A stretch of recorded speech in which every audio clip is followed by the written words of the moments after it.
Welcome everyone to today's Edison Electric Institute webinar, a short introduction to the future post-COVID-19. My name is Vanessa Ferrero and I'm a manager for international programs at EEI. Today's virtual conversation features Dr. Jennifer Gidley, who will share her thoughts on some of the most pressing questions of today and tomorrow. Throughout this session, we encourage you to join in the conversation by submitting questions using the chat feature. The webinar recording will be made available to all attendees after today's session. Now I'll turn this over to Lawrence Jones, Vice President for International Programs at Edison Electric Institute, who will moderate today's session. Thank you, Vanessa. Good afternoon, good morning, good evening, everyone, and welcome to this very interesting conversation we're going to be having this afternoon or evening or morning with my good friend, Dr. Jennifer Gidley. Jennifer, welcome to the Edison Electric Institute. Thank you very much, Lawrence. I'm very, very privileged to be here and to have this discussion with you today. Thank you. So we're going to talk about an introduction to the future post-COVID. And I recall about 3 years ago, I was walking in the University of Oxford, just walking around, and I stumbled upon this little book called The Future, a very short introduction. And I was intrigued, and I picked up the book, I bought it, and like I do with so many books, I read it. And little did I know that fast forward to 3 years later, I may have had a need to go back and revisit this book, which I did. And over the last couple of months as I read the book, you know, I said, why not just go to the author herself and see if she can share her thoughts on this whole idea of a short introduction to the future.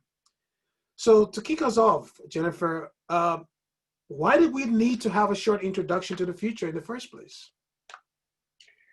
Lawrence, I'm going to answer this question in two ways. First of all, on a practical level, the Oxford University Press Very Short Introduction series has now over 600, nearly 700 books. They've been going for 25 years. This is the 25th anniversary of the series. And they have such a wide, well, they've got over 600 topics. You know, you name it, from postmodernism to globalization, from classics to, you know, classical physics to Egyptian art. I don't think they have a topic on electricity, so that might be a job for someone at Edison Institute. But they didn't have anything on the future. So I was at the time the president of the World Future Studies Federation, and I was approached by the commissioning editor to write an introduction to the future, which was published in 2017. So that must have been about the time when you found the book. So that's just on a practical level. But on a more serious level, we live in such extremely challenging times. I mean, what a year this has been. In Australia, we had the worst wildfires at the end of last year that we've ever had. California, all the west coast of the US at the moment. So, you know, climate crisis is really biting home. We have a global pandemic. We've got 35 million cases and over 1 million deaths. And that's what's inspired you to do this post-COVID series, which I think is a wonderful initiative. We have massive economic inequality, which is growing all the time. And we have some really challenging geopolitical situations as well. So, but, you know, we need to understand that while the future's never been more important, it's not something we can predict. Many people think that what futurists do is predict the future, and some of them try to, but the kind of work that I do, which is in the field of future studies, is not about prediction. It's about recognizing that there's a multitude of possibilities for the future, and it's about empowering people to know that they can actually imagine, design, and create the futures that they want. And I think COVID gives us a fantastic opportunity to do this. So I think, you know, what I find intriguing about the book is the fact that you make a very good point in emphasizing that there are multiple futures. You talk about that in the book. And, you know, being a futurist, you're also a psychologist, so you can sort of bring those worlds together from a futuristic side and the psychological side where the world is going. But what I found a little bit interesting was that although you talk in the book about multiple futures, you still entitled the book The Future. So why the contradiction? Is there a contradiction between what your basic premise of the book is and then the title of the book? Well, this brings up a battle that I have with the publisher. Okay. Because, and I knew that many people who know me and know my work and the importance I stress on the pluralism of futures, and my work with young people is all about the diversity and the pluralism, and that there are many futures. There are as many futures as there are people on the planet. But I wanted to call the book Futures or Future Studies to make that point. And the Oxford University Press publisher said, no, we'd like to call it The Future. That'll attract more people because people think of the future. So I lost that battle. I had to call the book The Future. But what I realized, it gave me an opportunity to create a whole chapter on the future multiplied, where I could introduce this little problem I have with the publisher. And I could also basically introduce the fact that when we use the term the future, it's very power laden, because whose future are we talking about? Mm. So, and I was able to introduce the history of the idea of the future, which people believed could be predicted, to the idea that started to grow out of the sort of pluralism in the social sciences in the 60s. And that's when the field of future studies really got some traction, and when the World Future Studies Federation was founded by a group of global philosophers and journalists and activists and thinkers and so on, to basically democratize the future. Because at the time, future studies, it wasn't even called future studies, but future methods were primarily used in the US for creating sort of war scenarios and so on. It was very much came out of the Cold War period and earlier than that, the First World War, Second World War. There was planning and there was scenario building, and it was all about war. And these people that founded the World Future Studies Federation said, hey, we need to use futures thinking to create peace in the world and to create alternatives that are more equitable and sustainable and so on. So they pluralized the term futures, the future to futures. Well, so I like your definition, as you define future studies in the book, which I think is very critical for as a world today in the midst of COVID, which is why we call this a future post-COVID, trying to think about it. And you define future studies as, and I will quote from the book here, you said, as the art and science of taking responsibility for the long-term consequences of our actions or of our decisions and our actions today. So can we really teach that mindset to children? And perhaps more importantly, how can leaders, whether they're politicians, educators, scientists, CEOs, how can they adapt this new way of thinking and leading, where we put the long-term consequences at the forefront of our discussion or our formulation of what the future is going to look like? How do we get leaders to think about the long term? Very good question, Lawrence. In regards to children, I don't actually think we can teach future studies per se to children as we can to university students. And there's a lot of courses around the world now on future studies, teaching university students masters in future studies and so on. I'm very happy to say my book is now a set text in many of those courses, which is wonderful. So they'll be getting that pluralistic view.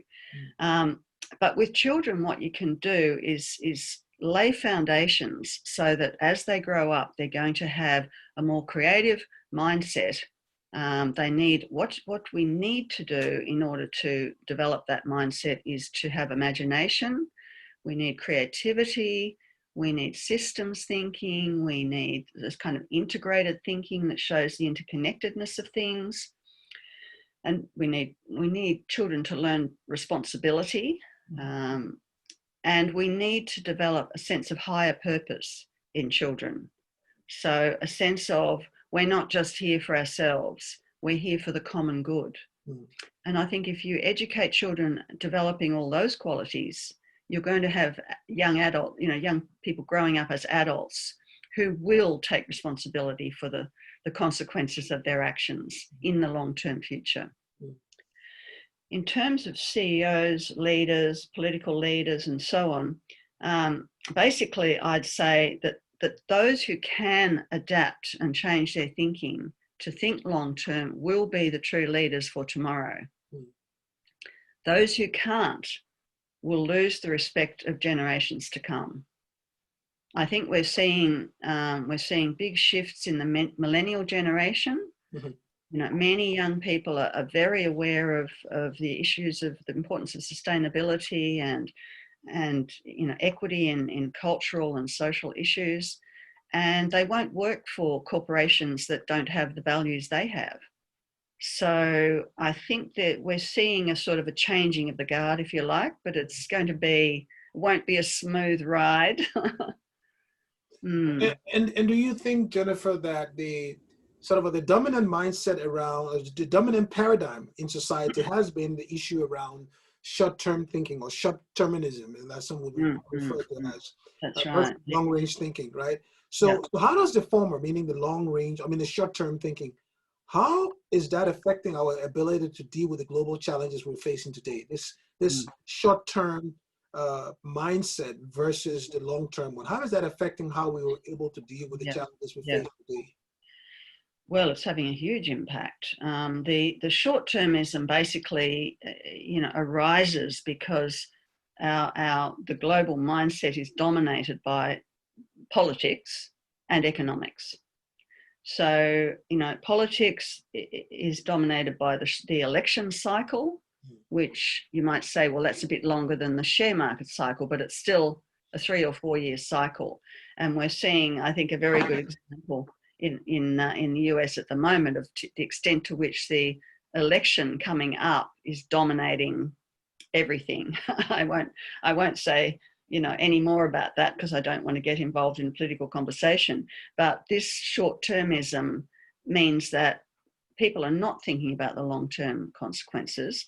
The kinds of global crises that we face all require very long-term thinking. Runaway global warming, even if we did have the political will to reduce carbon emissions to zero by 2030, just in a hypothetical scenario, we would still have global warming increasing for some period of time. We'd still have the Arctic and Antarctic melting for a long period of time. So, you know, the changes and the consequences go on very long term, particularly in these environmental issues. You know, the nature is a long-term cycle. But even in social and cultural and economic inequities, inequalities, you can't fix those overnight either.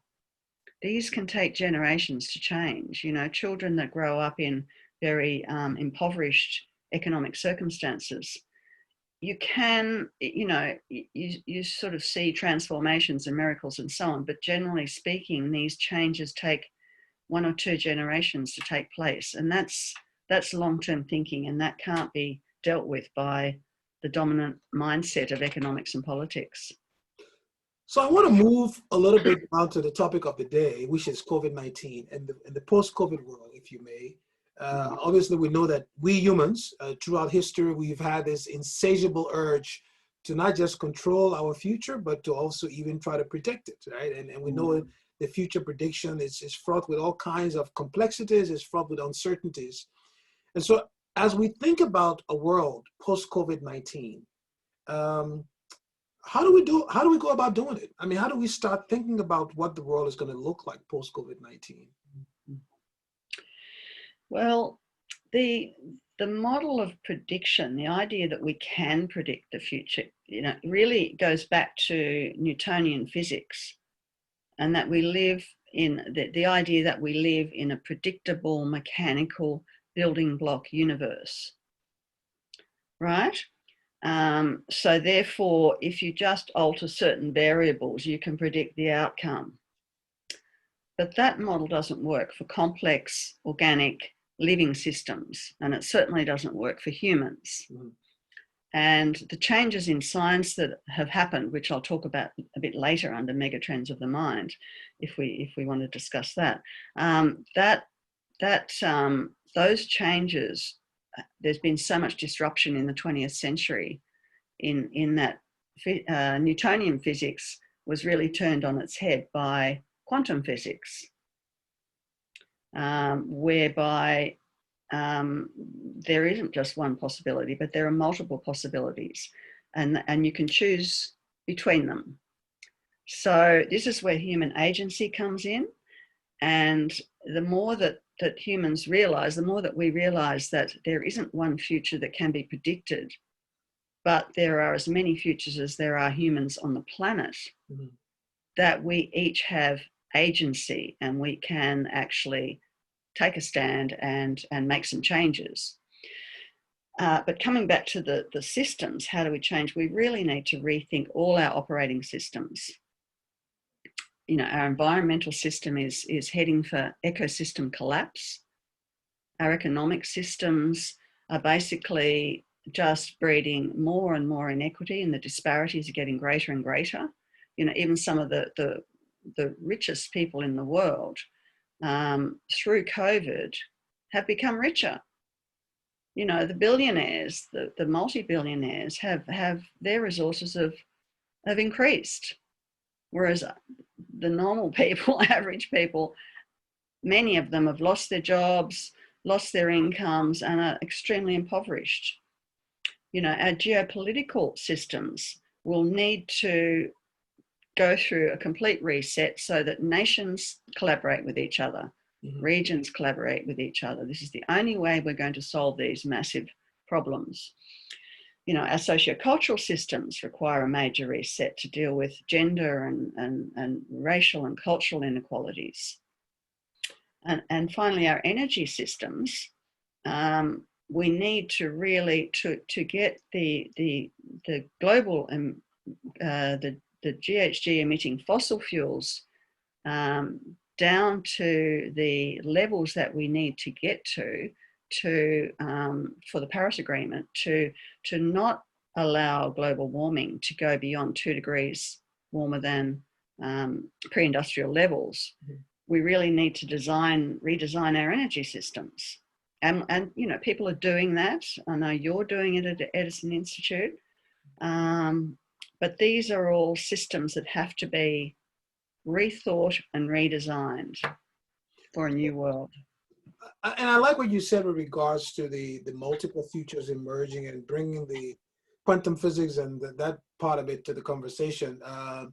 You know, I think that's interesting. So I'm always intrigued about the idea of having a single future emerge, right? And so there's not going to be a single future emerging. So then want to ask the question then, so how can we construct a shared vision or a shared future by combining all these multiple futures? And when I hear multiple futures, you're in Australia, I'm in the US, so the US and Australians may have, or Australia may have different views, so the futures might look different. Japan, we have people on the call from Japan, we have people on the call from New Zealand, from different parts of the world. How do we forge or merge these different futures into something that we can call a shared future as a global community, as a humanity? Can we come to that shared future? How do we do that? You don't think so? Maybe we can. I don't know. You're the future. Yeah. How do we do it? You'd like to think so. I like to think so. So let's explore the idea.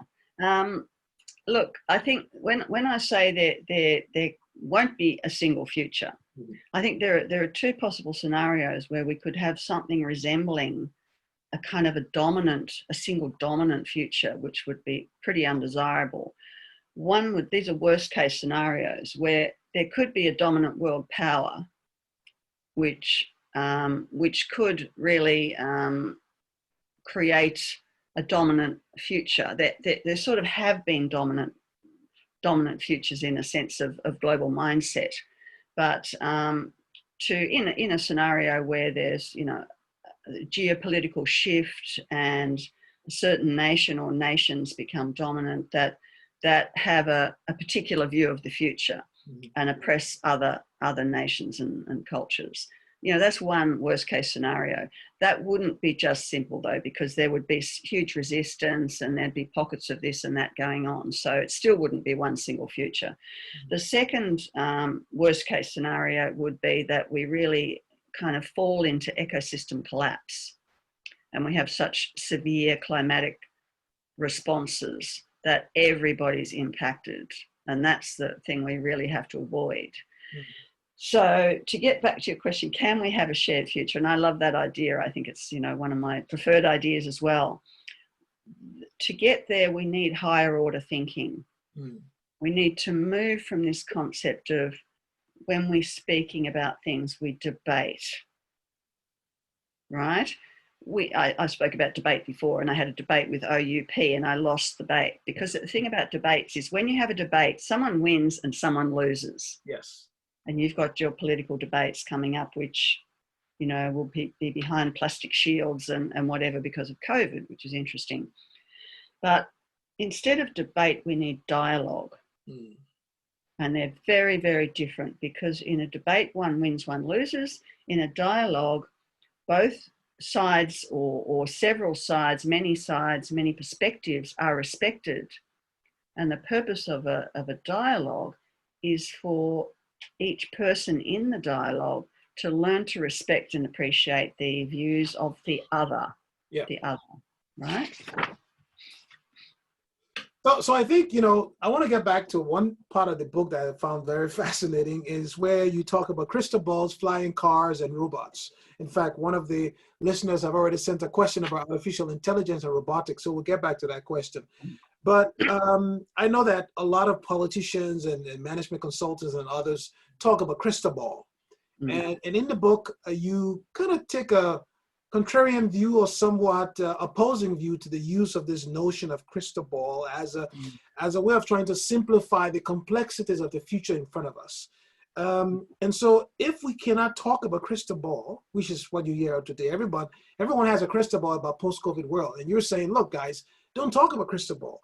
How should we talk about the future in front of us with all the complexities we know we're going to face? How do we describe it for the lay person to understand that future? How do we talk about it? If we're not going to use crystal ball, what's a better analogy or a better framing of this future with all these complexities in front of us? I'll use the word design, and then I'll explain what I mean. Far too many of our political leaders are lost in magical thinking.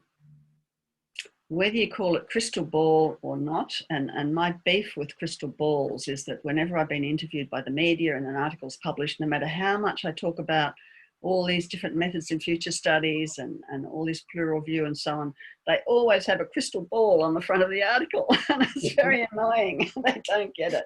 So,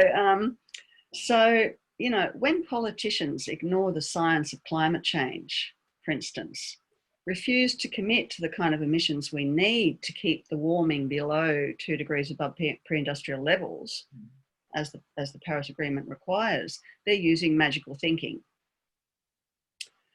So, if you consider that we've, again, summarising the really big global issues, the global pandemic, climate crisis, growing economic disparity and racial tensions, and immense geopolitical insecurity. The key to the future is not a crystal ball, which is all about prediction. The key to the future is design. The key to these getting beyond COVID and dealing with these non-trivial issues is redesign. We need to really redesign the planet. We need to redesign all our operating systems. So how we do that, we need to get the best minds together, we need our most innovative creativity, and we need a variety of futures methodologies, and we need collaboration at the highest level. So to redesign a planet that is more sustainable, healthier, and more equitable, which is what one would hope most people would want. How do you extend that conversation, Jennifer, then? You talk about climate, you talk about the environment, but then what about the social issues? In the US, we've had discussions around racial injustice. You have the same situation in New Zealand. In Australia, you have issues of that in other parts of the world. So you have racial injustice, you have all kinds of inequities in society. How does the thinking around design fit into this? How do we design a system that avoids racial tension? How do we design a society that does away with injustices against women, against minorities, against people from different backgrounds? How is that design supposed to work? Well, it comes back to education, which, I think we maybe we need to do another webinar on education at some point. But I think, something, just a way to think about the future is that if we think about the present, if we think about all the systems that we have in place now, we need to remember that somewhere in the past, an individual or a team created an innovation which somehow took hold, and that eventually became entrenched as the status quo, right? Yeah. So our present day business as usual is really no more than a sort of a gazillion innovative ideas that have happened in the past that have become entrenched in the status quo. The founder of your institute, Thomas Edison, is a great example of how, of perseverance with an innovation against all kinds of obstacles.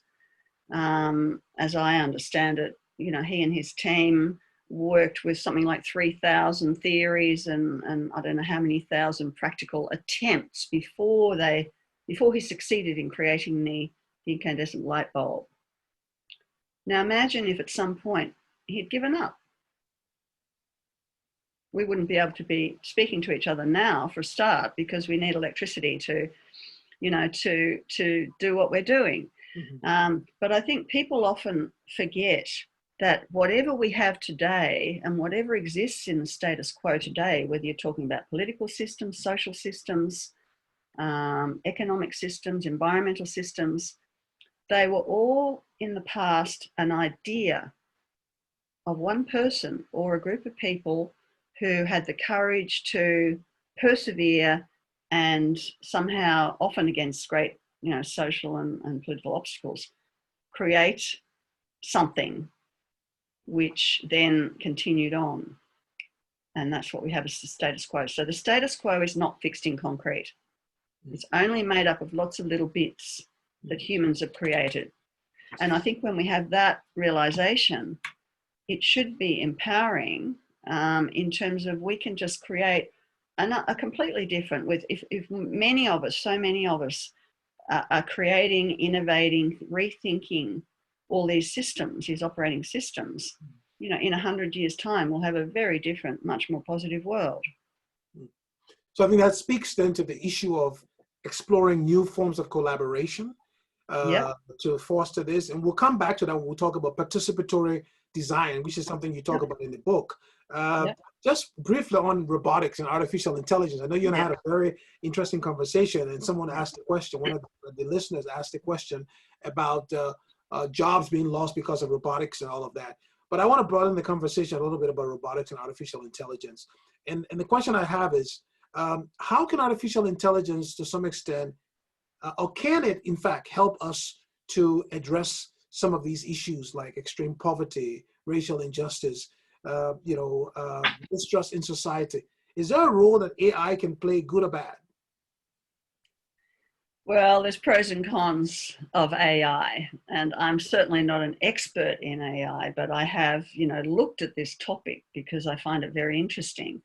I think that AI, is something that has, it's enabled us to do this. The programming of digital systems has enabled us to have Zoom conversations and even to have computers and to have the internet and all of that.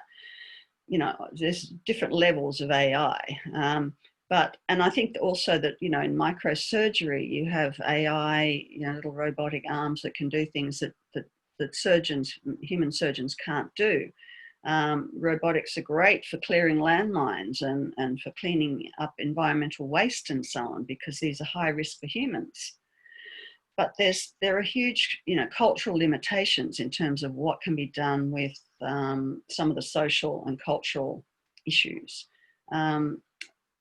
you know, you say, can AI be used to help with racial tensions? Well, on the contrary, some of the AI that's been developed has, in a sense, harmed some of this, because, for instance, when facial recognition, the AI that was developed to produce facial recognition technology, it was developed by, you know, young Caucasians, and it first of all didn't recognize faces that weren't Caucasian.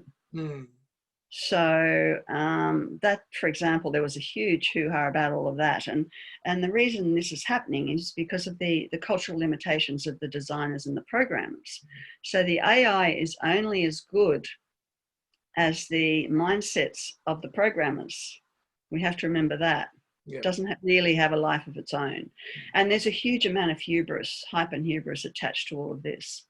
The concept of artificial super intelligence, which has been thrown around Silicon Valley, and, you know, certain people are saying, oh, it's only a matter of another few years and we'll have, you know, super intelligence that surpasses human intelligence, and we'll have this merging of humans and machines and singularity and all of that.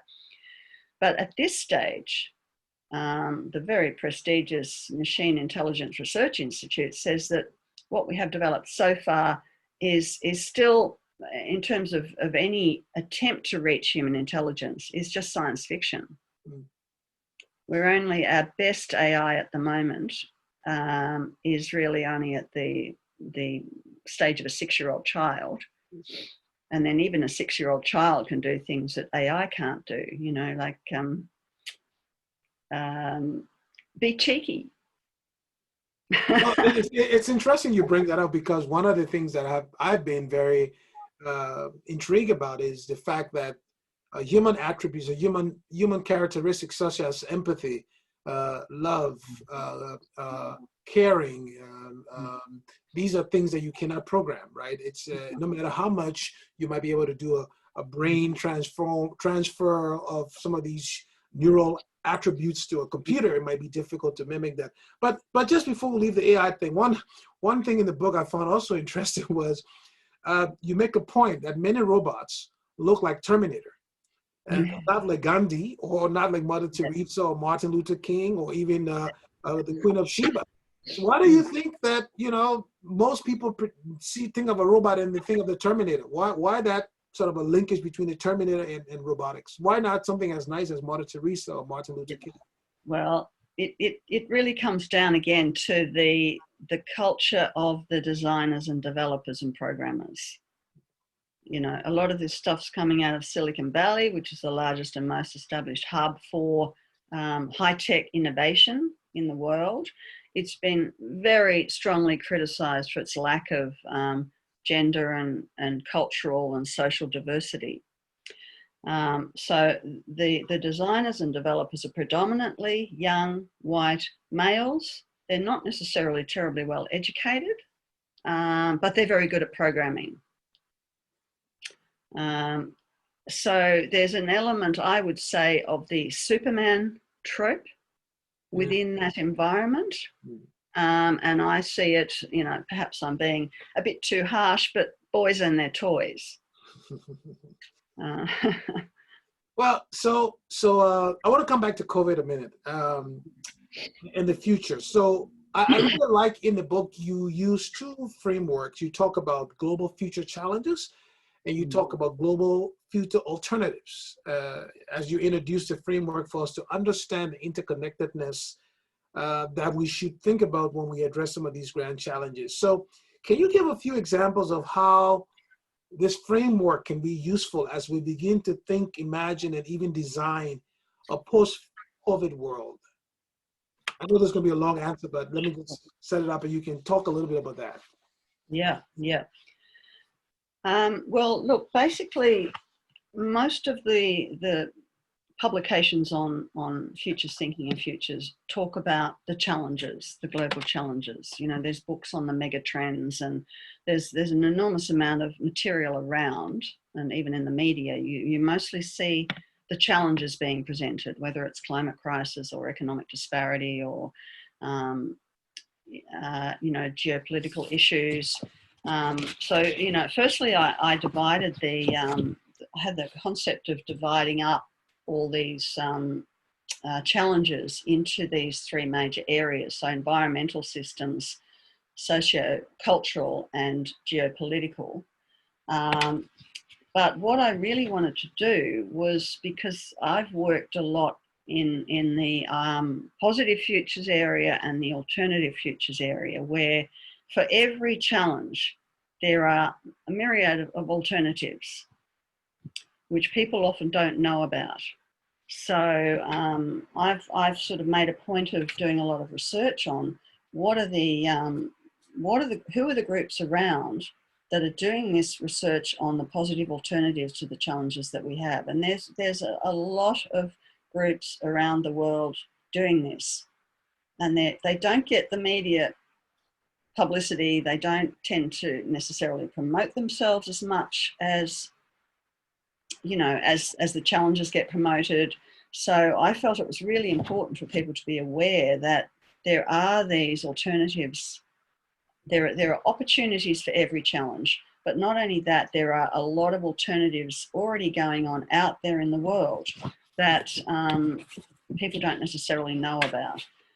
So, for instance, in environment, global warming, there's, in addition to reducing emissions, which we all know needs to happen, there are groups that are working with carbon drawdown. So there's a group, Climate Cleanup, in the Netherlands. There's the Drawdown Project in the US with Paul Hawken, and they are developing very interesting processes whereby they are drawing down the carbon that's already in the atmosphere, because they say that's going to be needed. It's not going to be enough to stop, slow down the emissions. We're also going to need to draw down what's there. But interestingly enough, this is not even very high tech. They're doing it with seaweed and kelp. Interesting. We all know about planting trees, but in the ocean, there's a lot that can be done as well. So that's just one example from environmental. In terms of the sort of sociocultural challenges, we really need to focus, say, with the global and ethnic, the gender and ethnic and cultural inequities. We need to focus on cultural inclusion and empowerment. Social and emotional education is a good way to do this, and this is also one of the initiatives that's going on quite strongly in the world. For every one of these challenges, there are already a huge number of initiatives going on that people just need to know more about. Economic disparities that are increasing. We know about the sharing economy and the circular economy.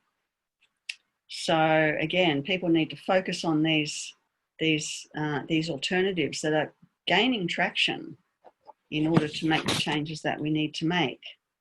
Would you also say, Jennifer, that then in that context it's also important to understand what you also talk about in the book regarding counter trends, understanding the counter trends, right? Yes. Understanding the counter trends, because obviously you talk about the environment, there are other things happening in society, and you can take those counter trends into consideration, which you say. There is one question here from the audience that talks about the unknown unknowns, in the sense that the pandemic was really not unknown, because you actually talk about it in your book in 2017, but yet and still corporations or society wasn't prepared, perhaps because we didn't pay attention to the warning signals. Understanding these counter trends, I think it's very, very important. I want to move on a little bit to one concept in the book that I found fascinating, is the idea of the seventh generation principle. What is it? What is it, and why is it relevant today? The seventh generation principle. And as you're talking, my camera is going to be acting weird, so I will switch it on and off. But just go ahead. Go ahead and give your answer. I just want to fix my camera. Well, if you have any Indigenous American people in the audience, they will know what the seventh generation principle is. It's a very wise principle that was developed by certain Native American groups, tribes, nations, and what it means is the elders are guided in the decisions and actions that they take by the needs of their descendants 7 generations forward. So it's really about saying we take responsibility for future generations. So it's a very important principle, and it certainly could be, politics and economics would very much benefit from introducing a principle like that. There's a similar principle that's arisen in the future studies field by a woman futurist. She's deceased now, called Elise Boulding, and she was a very important person in the development of participatory futures. But she came up with the concept of the 200-year present. So it's another way to think about what is the present, what do we mean by the present. So her 200-year present went back 100 years and forward 100 years. Mm. So it recognized the fact that whatever is happening today was being created 100 years ago by our ancestors, if you like, you know, our grandparents, our parents, our forebears, such as Edison and, you know, others who have been Einstein and the, you know, creators of quantum physics and so on, that that was all, whatever was happening 100 years ago is kind of the present that we have now, what we've inherited. And what we do now is going to affect at least 100 years to come. It's going to affect our children, our grandchildren, our great-grandchildren, and everyone else's great-grandchildren. So this is where the responsibility comes in. So coming out of COVID, as you see it, if and when we do, well, not if, but when we do come out of COVID, one thing we need to be thinking about as we prepare for that future in front of us is design is going to be a key issue. You've talked about that. You've talked about the importance of understanding the alternative futures as we go forward. So I want to spend the remaining time we have with you, Jennifer, you know, to talk about 3 global challenges facing the world today. One is urbanization. The other one is global education. And then as much as time allows us, we'll come back and talk about the climate crisis. So urbanization, especially, you know, the current pace of urbanization, you know, you contrast old versus new urbanization in the book. Now, in light of COVID-19, what kinds of counter trends do you see that could affect urbanization? And if so, how might they look like? Well, as I say in the book, the drivers of old urbanization were basically the Industrial Revolution, industrialization, and more recently, globalization.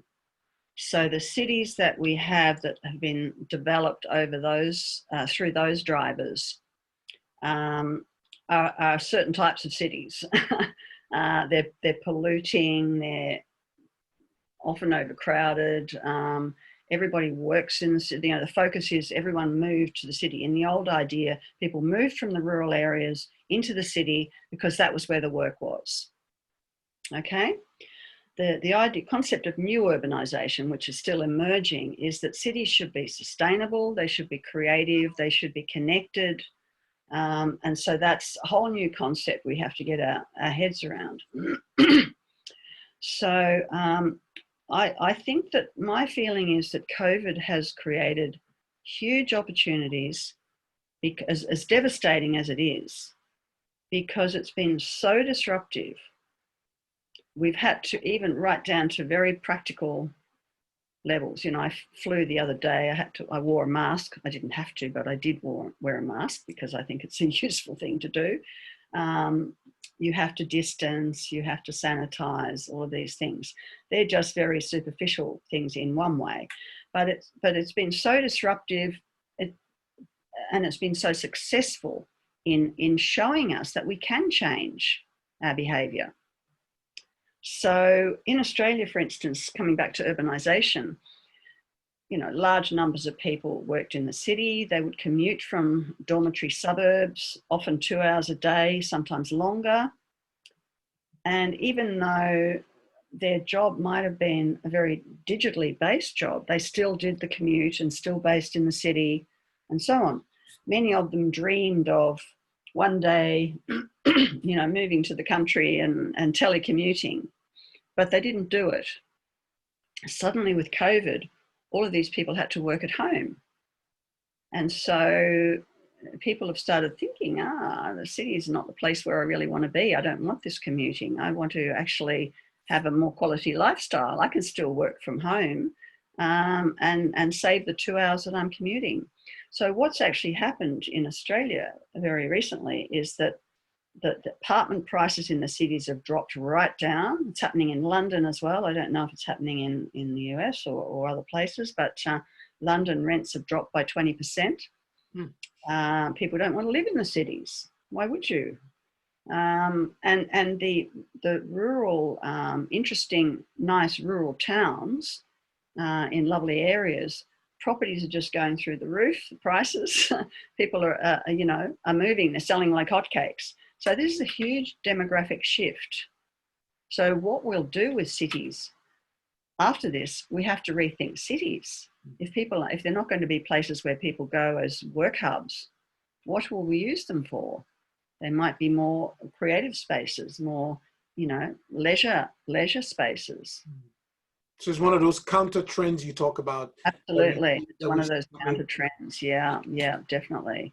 So let's move to the topic that I know is dear to your heart, which is education. And I want to bring up education because let me just quote a few things from the book for the audience to see where this is going. So in your previous book, Post-Formal Education, you write, while so much has changed out of all recognition in the last 100 years, the institution of formal schooling still resembles a factory, schools built to provide human fodder during the Industrial Revolution. Fundamentally, we are still educating our children as if we're living in the 19th century, albeit with a few added digital gadgets and online infotainments, you call. And this was in 2017 when you wrote this book. Now, in this new book, the one, well, not new, but in the future, you also write here, actually you quote Edgar Morin, a famous philosopher from France, written a lot of good books on complexity. And Morin argues, again, for the audience to understand where we're going with the question, one of the greatest problems we face today is how to adjust our way of thinking to meet the challenge of an increasingly complex, rapidly changing, unpredictable world. We must rethink our way of reorganizing knowledge. So there we go again, first is you, and then is Maureen. And now you also make the case about the importance of higher cognitive capacities like creativity, imagination, critical thinking, complexity. Now, brings us to today. We see COVID-19 disrupting global education, which could have long-lasting consequences of the current and future generation and for the planet. So how do we redesign education for a post-COVID world? How do we do that? Because I think it's extremely important for the future. Mm-hmm. Well, I think the first thing is that we need to stop thinking of schools as if they were factories where children go in at the beginning and they go through certain amount of processing, a bit like a sausage machine, and then they pop out the other end and they're supposedly prepared to face the world or for the jobs or whatever. Education has become increasingly, vocationally orientated, and we know as futurists that when children start school at, 5 or 6, and then 10, 15 years later when they finish school, the jobs that were there won't exist. And we know now with COVID that many of the jobs that did exist, are very severely affected by COVID. So I would say, we need to stop focusing on skills. We need to stop focusing on attempting to do vocational education and training children for an imagined future that is actually the present now. Because the fact is that whatever is present now will be vastly different in 15 years time when these children leave school. So we stop focusing on skills and training, and we start focusing on human qualities. So if you do develop in children imagination and creativity, you help them to see things, the interconnectedness of things, which is a forerunner for developing systems thinking. You show them how to innovate, to be, creating, innovating, even innovating in their play when they're very small, is developing those sort of innovation means. If they understand that everything's interconnected and integrated, they will realize that whatever we do in one area impacts something else. So in a sense, you're developing wisdom by educating children in these ways. So even though, yes, children need to learn to read and write, and they need to learn digital skills and so on, but if the emphasis is on the qualities, the personal qualities, they will be very well equipped, much better equipped to face the uncertain futures that are definitely coming. So I'm going to take one question from the audience here, which I think is very interesting. So I'll just read the question, the way the question was laid out here, and you can respond to it. So the questioner begins with the following statement. To achieve the equitable futures you describe, it seems either that the power needs to be removed from the sort of people who currently hold it, wealthy, self-interested, short-term thinkers in politics, in business, or those people need to be convinced to use their power in more selfless and longer-term ways. The question is, how can this be done peacefully?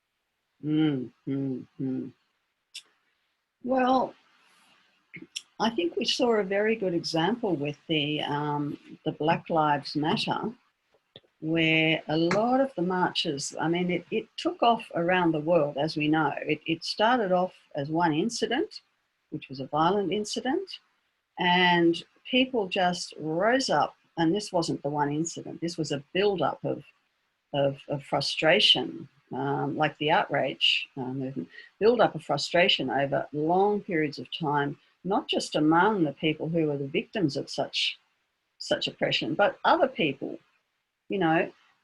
more altruistic people. Lots of people came out in support of the Black Lives Matter march.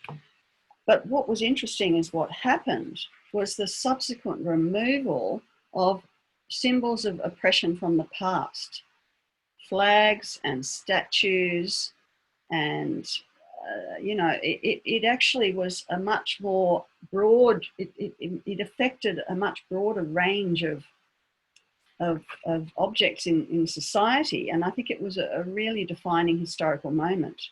So that's one way, of course, that's peaceful protests.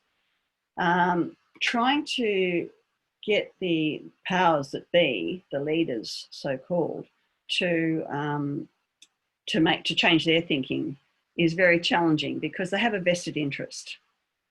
People that are comfortable, that are doing well financially, have a lot of power, it's very hard for them to initiate change unless they're very altruistic, and there are people who are like that, but most of the people with the billions, the multi-billions, and a lot of people in power are not so altruistic. So again, education, building new initiatives is the other way. So start from the ground up and build new systems, build new initiatives, and gradually the issues that are the powers that be will have less power and less weight.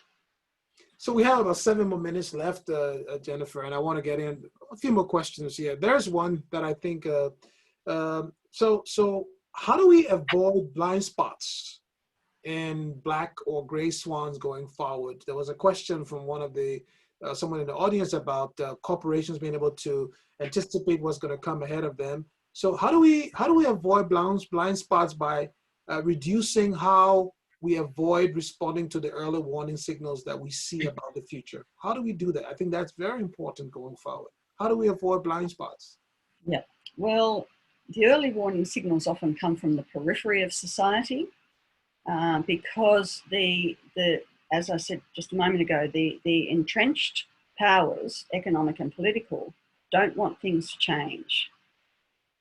So they're very happy with things the way they are.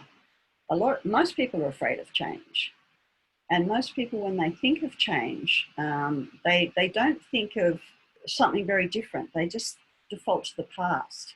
They think back to a golden age when they believe everything was much better than it is now.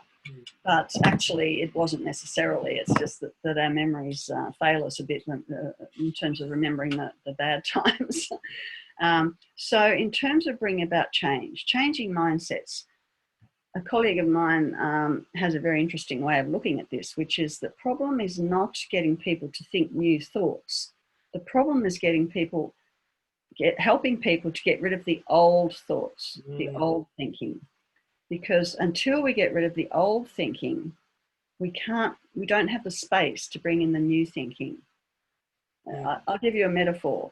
If you want to refurnish your house, if you decided all your furniture is old and tatty and you want to get new furniture, what do? Do you try and bring in all the new furniture while you've still got the old furniture there? No, you get rid of the old furniture and then you've got space for the new furniture. So we need to help people to think, and I think this is again what has been a blessing in a sense of the tragedy of COVID, that a lot of our old thinking about how we do things has had to be thrown out. And that leaves space. That leaves space for creativity. It leaves space for thinking of new ways and for designing new ways going forward. So I think this is a very perfect way to get to us ending this conversation, because you talk about throwing out the old furniture, bringing in the new ones. And so to help us end this conversation, how can we realize this future post-COVID-19? How do we go about throwing away the old ideas and bringing in the new ones? How do we change our old mindsets and adopt new ones? How do we abandon old systems and begin to embrace new ones?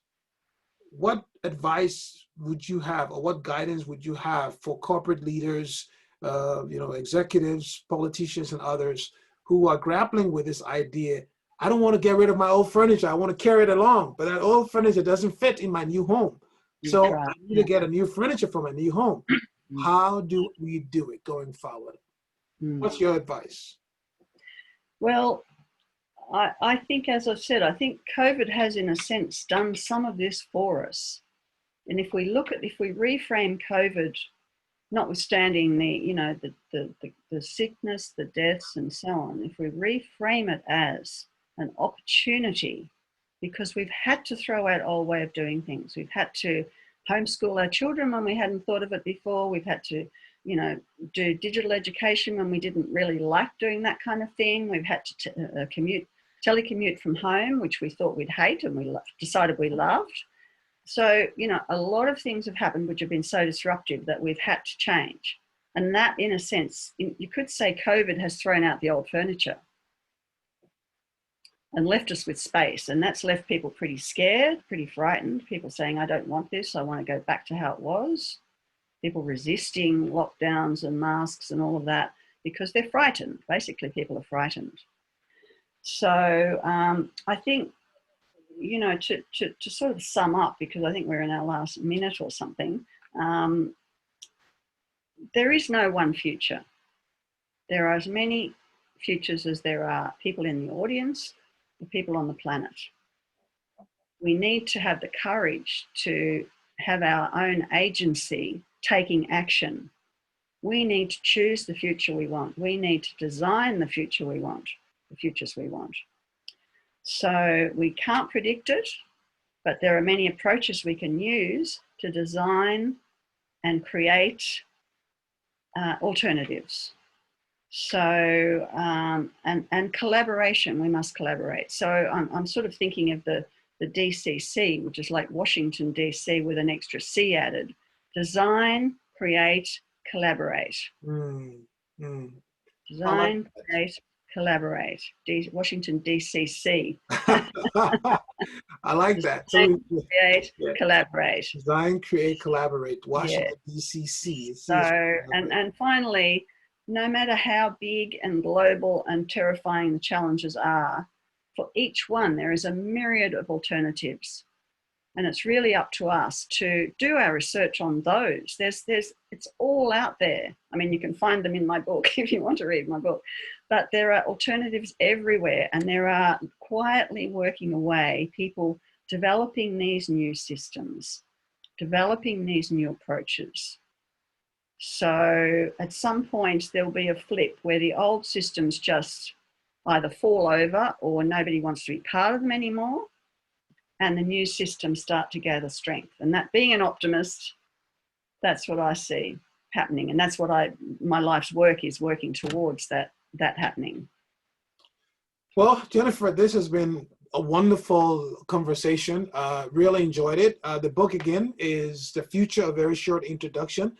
Intriguingly enough, Jennifer, this very small book had a lot of wisdom behind it. So congratulations on really pulling together something that I think has been very useful. I enjoyed reading it 2 years ago. I enjoyed reading it again. And I'd like to say you're welcome to come to Washington, D.C. When we're allowed to travel again. And so we certainly welcome you to Edison Electric Institute to come and visit with us and enjoy the time. Obviously, you're in Australia, so be safe. And to everyone listening, thank you so much for joining us this morning, afternoon, or evening your time for this conversation with Dr. Jennifer Gidley, a renowned futurist and psychologist. Thank you. Let me just turn it over to Vanessa, see if she has any final guidance for you guys regarding how to access the video. Vanessa, over to you. Thank you, Lawrence, and thank you, Dr. Gidley. Thank you to everyone for joining today's conversation. We hope you found the discussion valuable, and we really appreciated all of your thoughtful questions and participation throughout the session. We will send out a recording to all attendees, and we look forward to your attendance at our future webinars and virtual events. To continue engaging with EEI International programs and to learn about other upcoming events, please follow us on Twitter or visit our website. I've put the information in the chat. And thank you once again, and have a wonderful rest of your day. Thank you. Bye, Jennifer. Thank you for the invitation. Thank you so much. Bye-bye. Bye, Jennifer. Bye-bye.